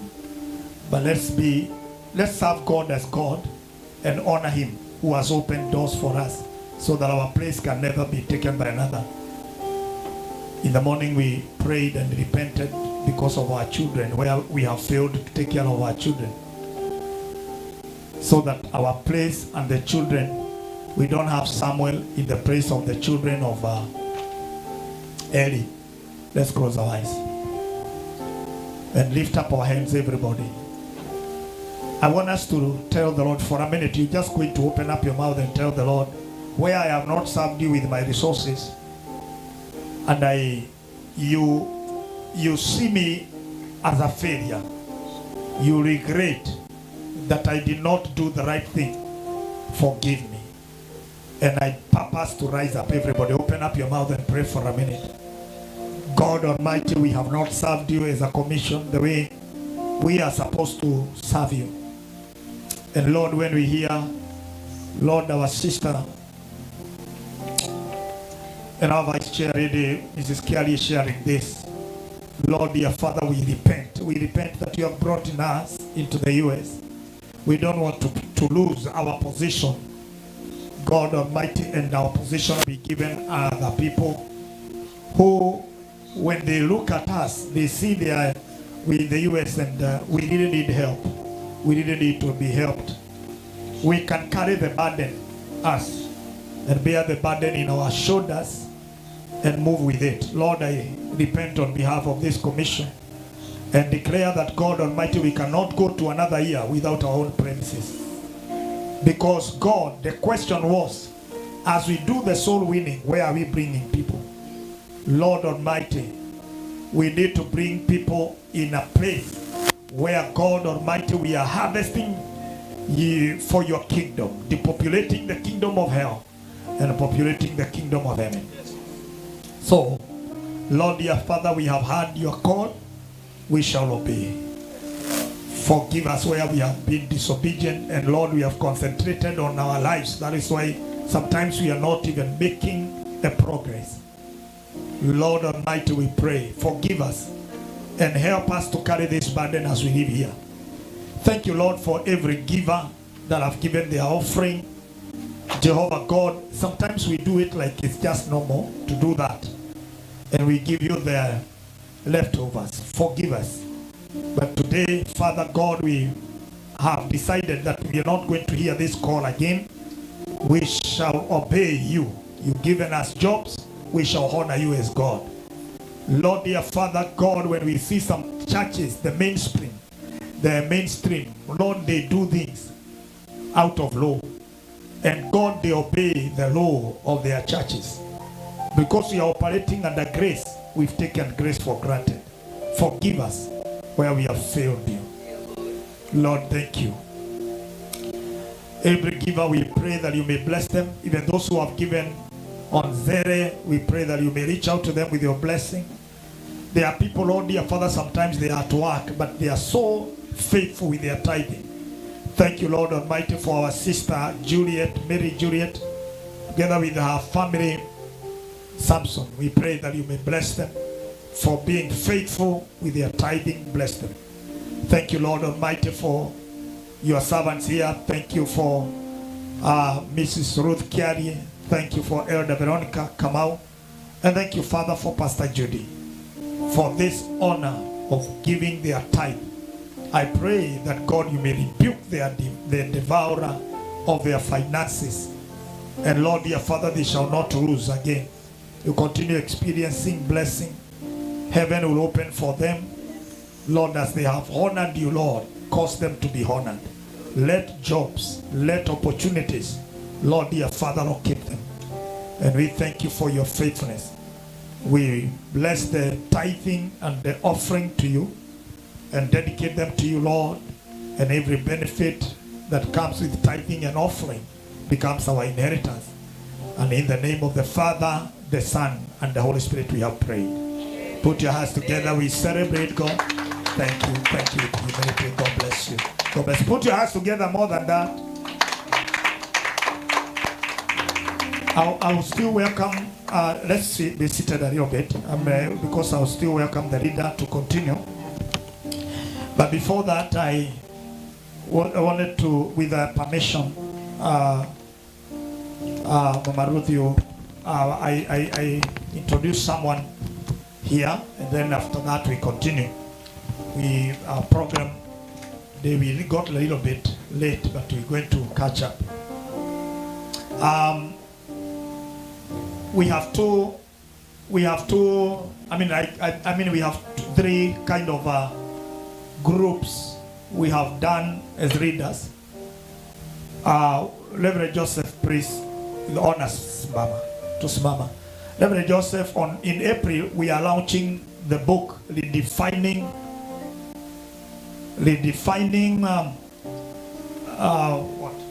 success. Redefining success. Come on, appreciate our Reverend. So we have a project that is, we have a WhatsApp group that is going on, planning this. So let's really support what we are doing, because this we're going to be doing in April and mobilize and do a very powerful launch. We honor you, sir. Thank you for being in class, and I'm looking forward for Prophet Elias to write a book on what you are doing. Yeah. God bless you. Thank you so much. Come on, appreciate him again. Yeah, exercising. 2, we are also having a group that is going to lead. In the month of June, we have a very powerful conference coming, an international conference. We have pastors from Kenya, all over, coming here. We're going to have not only pastors, members, anybody who has a visa. We are really doing the letters by coming week. Leaders, you know what we have shared. Please do the necessary for that line. If you get late, don't blame anyone, because we are doing something on that. So the latest that you can do that, what we agreed, is on Thursday. Don't go beyond Thursday. Beyond Thursday to be late. Then number 3, so that team is also meeting. It's going to begin the meetings from now. They are working on that. Then we have Elder King James. Elder King James, please be upstanding, sir. So come on, appreciate our elder. He's the one leading the project of buying our own premises. And Mzee, please, let's move now. Let's move now and work it out. And we are going to coordinate with everybody, every person who has a burden for that line. Sometimes we don't have to only have the group, but we also involve other people who have a burden to come in and say, I want to see this happening. May the Lord give you grace, sir. Na Mungu akupatie neema na hekima, tuendelee na mikutano hiyo. Amen, amen. God bless you. Come on, appreciate him again. Thank you for everyone. I want to introduce Apostle Johnson. Apostle Johnson is from Namibia. When I went for graduation in Maryland, in Florida, I met him. Then he came over this side, and then he has been here now. Kabisa ako hapa sasa. Left his family, but he's here. One of the things he has been looking for me every time, like that. But finally, he came to the office and told me, this is what God is helping me and leading me, because I've been looking for a mentor, because this land without a father is chaotic. I don't want to live. I am a minister. He has a church. Churches is a very dynamic man of God. But he says, no, I can't live like this having not an authority in my life. So help me. So I coordinated and knew 1, 2, 3, because I'm also careful. And the process, I got some things here. I said, yes, sir. If that is the journey and it's what you are feeling, let's walk a journey, because we have a lot of pastors here. But he says, I want to be in GOC and from the word go. So we want to have him with us as he works, but he will be part of us walking a journey. Here, Apostle, we have a lot of pastors. You have even Bishop. Bishop has a lot of churches in Kenya. He's a very senior police officer in Kenya, but he has a lot of churches. But he's submitted to this commission, not because I'm anything. It's by grace. We are co-workers. You see that great woman there? This is Reverend Margaret. She has a very big church in Kenya. I've also worked in this church. Though she has been birthed by gospel outreach, but she's a great woman. But she has submitted to this commission. Look at my son, Prophet Elias here. The man, dynamic, now moving, touching nations. But he calls me his father. Reverend Joseph has been a chairman of Pastors Fellowship in Arizona. But he submits here. And we work together. Here we don't fight each other. We pastors are many here. We have over 13 pastors. But we are really love each other. It's a praise of love. And we don't compete. We have Reverend Joseph. You see? Unajua leo umevaa kama Elder Kiarie. Munafanana. The man is very dynamic. These people you're seeing, we have Pastor Judy. We have Pastor Casina. We have our elders. We have Pastor Esther. We have all these elders and pastors here. And others who have left, 2 pastors. They have their ministries. But in the US, we've walked with these people. But let me tell you, this is a church of love. And we love each other. We don't fight. We don't commit. We don't destroy each other. We love and commend each other. So, may the Lord bless you. If that is the direction God is giving to you, you are in the right place. And the only thing we really try to look at is the issue of integrity. Because I major on that. And purity. She's really shared. And he has a very powerful ministry of worship. And he does a lot of vocals. He will help us in those lines. But because of that, so that we don't lose him in other places, and then he is taken by another people for jobs. He had a job, but also committed on Sunday. I want to rescue him from Sundays so that he may be with us here. So, Bishop Terry, giving you an assignment. God is taking you some places and giving you some voice. So in those areas of your voice, you know, a leader is a leader. Yeah, there is something that is being birthed somewhere. Yes, and our keyboardist, she got a job for him, so that on Sunday we are waiting. So she'll work something and see that on Sunday you're here to help us in the. You know, when God is bringing people, it is because of what we are seeing ahead of us.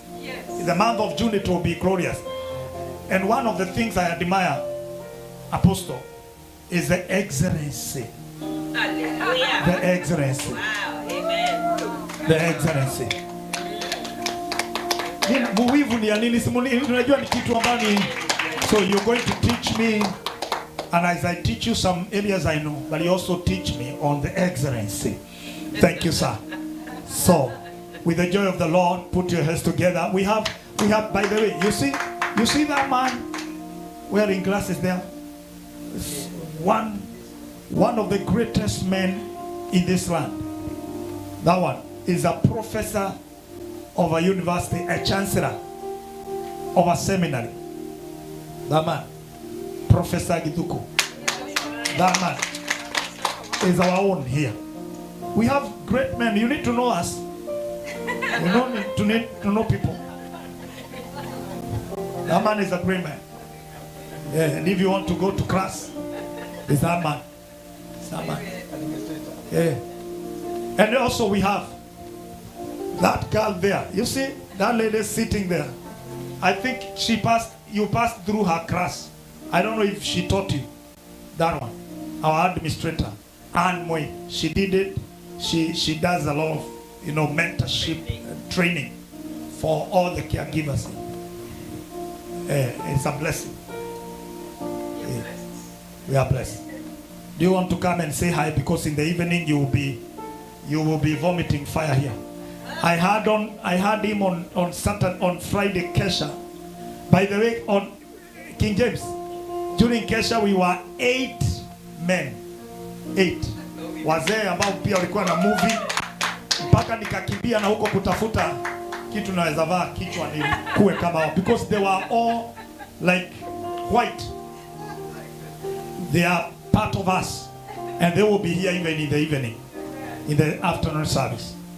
We worshipped, we prayed here, and he was vomiting fire. I'm telling you, it was very powerful. This man is a force. God bringing forces here. Amen. Yeah. So when you see him, don't say Bishop ameanza kuleta wageni. No. This year he said no again. Hapa. These people, when they come, if you're not coming for here, then you come visiting, say hi to us, and kwaheri, Mungu akubariki. But for now, because we have him, karibu Apostle Namibia, this great man. Welcome, sir. Can you give me strings? Just normal strings, and follow me. Will we please stand on our feet before I say any word? Yahweh, Yahweh, Yahweh.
vessels to us.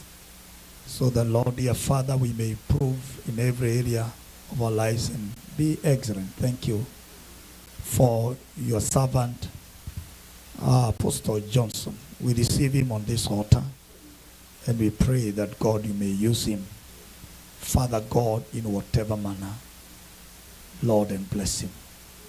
We thank you, Lord, that, Lord, dear Father, through the grace he carries and other graces here, Jehovah God, we shall build your kingdom and your house will be established. In Jesus' matchless name, put your hands together, celebrate God. Semeni kwa Kiswahili karibuni. Karibu. Are you telling him karibu? Prophet Elias, you. Yes, amen. You're blessed. Asante sana. Amen.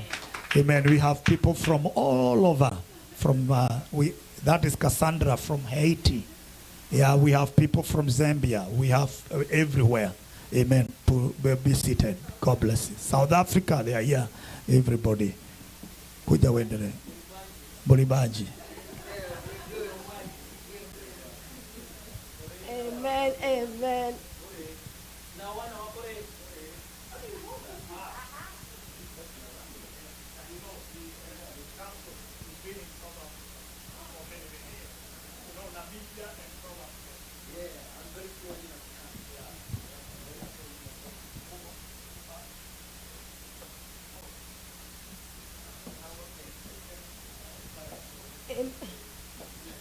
Amen, amen, amen. Okay, you are welcome. Okay, this moment I want to give chance to our visitors. Do we have a first-time visitor? Do we have somebody who have come to visit us today? Your first time to visit us? Okay. Oh, Wenyenjis. That is good. That is good. At this moment, I want to give the servant of God,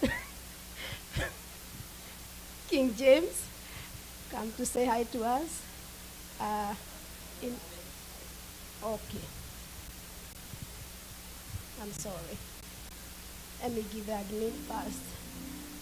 Because I'm rushing, that's why I'm forgetting some of the things. I'm sorry. Let me welcome Minister Anne to give us our announcement for today. Amen.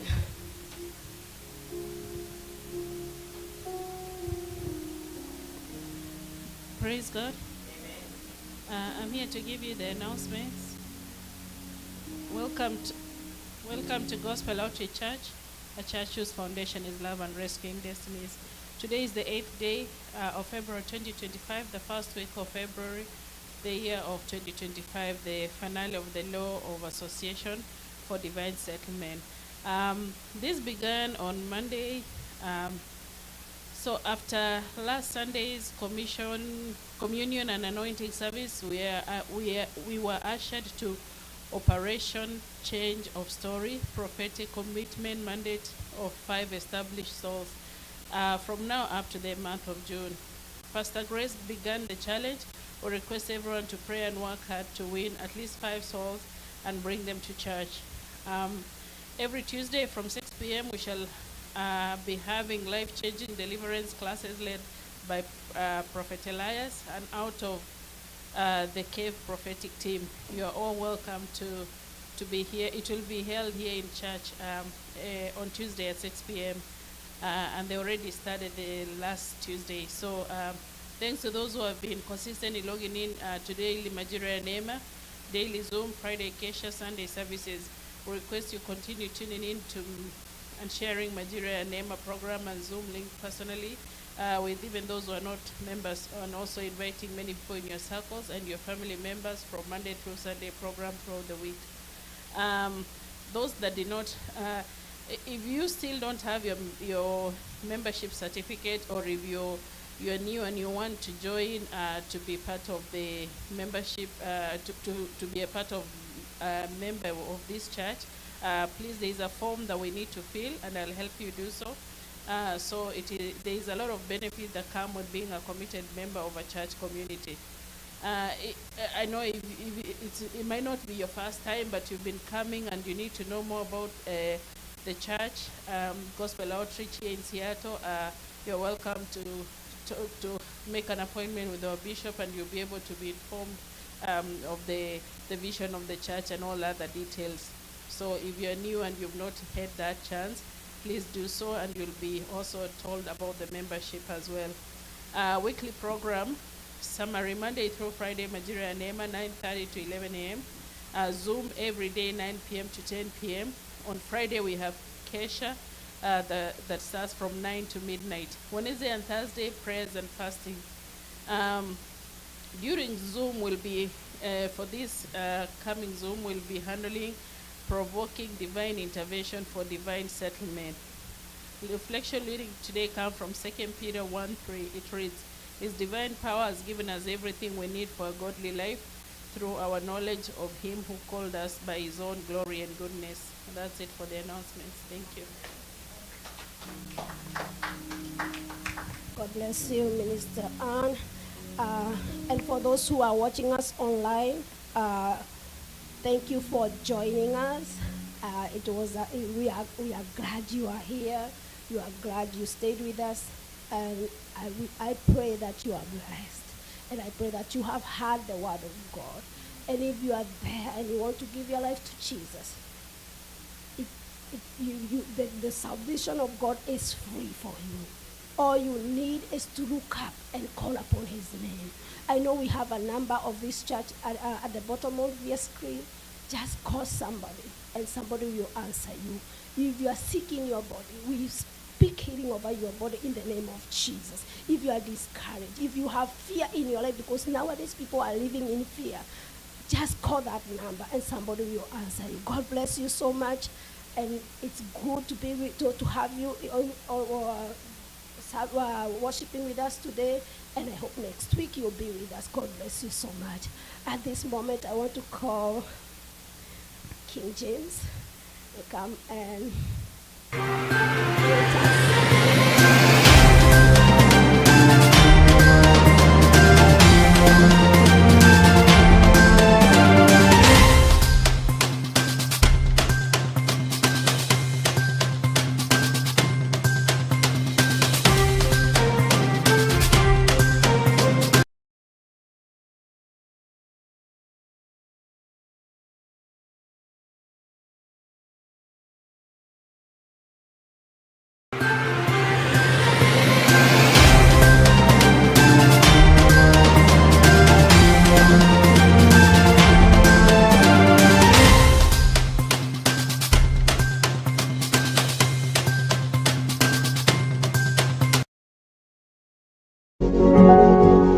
You are watching Pacific Waves Television, USA, a place of nourishment.